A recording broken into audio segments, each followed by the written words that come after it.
Cheikhna, comment garder cette spiritualité du Ramadan après le Ramadan? بسم الله الرحمن الرحيم وصلى الله على محمد وآله الطاهرين اللهم Allahumma صل salli ala على Muhammad محمد wa وآل ali محمد Muhammad. وعجل فرجهم. En fait, vous savez, le mois béni de Ramadan est l'un des stages que Dieu subhanahu wa ta'ala nous a mis dans notre vie. Nous avons le stage qui est une fois dans la vie, une fois obligatoire dans la vie, c'est le pèlerinage à la Mecque.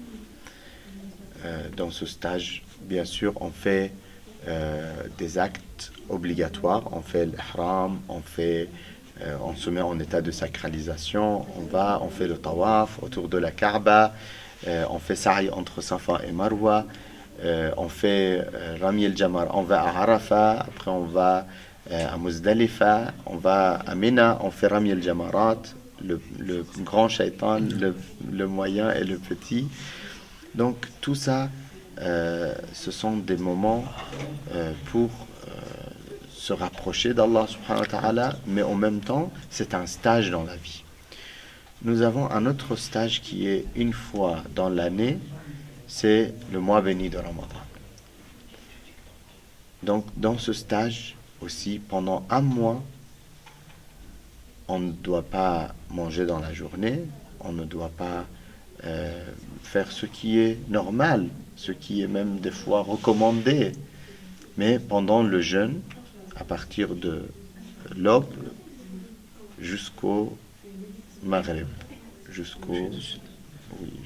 jusqu'à la prière de Maghreb, c'est cette période que nous devons s'abstenir de manger, de boire et d'autres choses. Donc tout ça, c'est un stage que nous passons pendant le mois béni de Ramadan. Que le prophète sallallahu alayhi wa sallam lui-même, il nous apprend que dans ce stage, vous devez faire attention de ne pas insulter. Comme la dame qui a insulté sa servante. Et le prophète sallallahu alayhi wa sallam a demandé qu'on lui ramène à manger. Et quand on lui a dit, le prophète sallallahu alayhi wa sallam lui a dit, mange. Elle a dit, mais je jeûne. Il lui a dit, comment tu jeûnes et tu viens d'insulter ta servante? Donc, avec cela, le prophète sallallahu alayhi wa sallam nous montre que le jeûne, ce n'est pas seulement une question de ne pas manger et de ne pas boire. C'est beaucoup plus vaste que cela. C'est beaucoup plus loin que cela.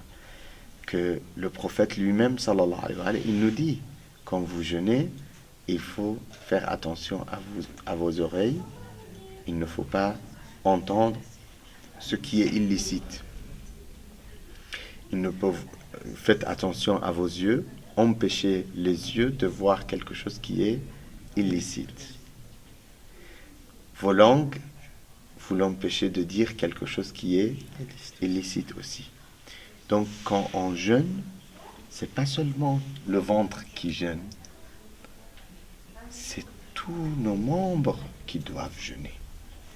Donc pendant 30 jours, tu as fait un stage, tu as fait attention à ce que tu dis, tu as fait attention à ce que tu manges, tu as fait attention à ce que tu entends, tu as fait attention à ce que tu regardes. Donc après le mois béni de Ramadan, qui était un stage, tu dois continuer sur la lancée. Donc c'est pas que le mois de Ramadan est fini, là, allez, on va faire la fête, mais d'une manière illicite. Non, tu dois continuer sur ta lancée et tu dois profiter pleinement de ce que tu as acquis pendant le mois béni de Ramadan. Donc c'est comme ça que tu peux continuer dans les autres stages, parce qu'on a dit, à part le stage de Hajj, le stage du mois béni de Ramadan, on a un stage une fois par semaine, c'est la prière du vendredi, Salat al-Jumu'ah. On a une fois par semaine Dua Kumayl, un dua vraiment extraordinaire.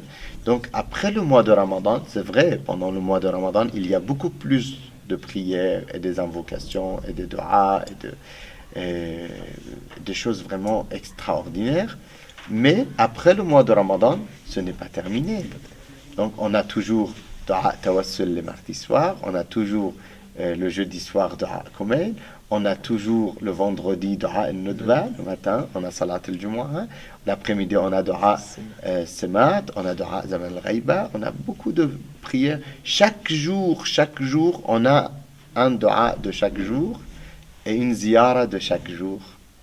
Donc tout ça, c'est un package, c'est un ensemble que tu dois continuer pour garder le rythme que tu as eu pendant le mois béni de Ramadan. Le Coran que tu as lu, alhamdulillah, pendant le mois de Ramadan, chaque jour tu lisais un juz complet pour finir le Coran, les 30 juz pendant le mois de Ramadan. Après le mois de Ramadan, tu ne vas pas lire un juz par jour, mais lis un juz par mois. Un juz par mois, ça fait une page par jour. Si tu as pu lire une page par jour, chaque mois, tu finis un juz de Coran. Parce que dans le Coran, chaque juz, ça fait 20 pages. Ouais. Donc, on enlève les week-ends, que tu ne vas pas lire la page. Dans la semaine, si tu lis de lundi au vendredi, si tu lis chaque jour une page, pendant le mois, tu as fini un juz chaque mois. C'est déjà très bien. Donc, tu gardes cette spiritualité et tu gardes cette ambiance du mois béni de Ramadan, Inch'Allah. Allah yabarak fikum, et travaille, que Dieu facilite, Inch'Allah, pour tous les mu'minines, pour tous les croyants, pour tous les muslimines, qui puissent continuer sur la lancée du mois béni de Ramadan. Et la fête et le Eid est une fête pour ceux qui ont réussi. Donc, qu'on soit parmi ceux qui ont réussi ce mois béni de Ramadan, Inch'Allah. Allah yabarak fikum, Inch'Allah.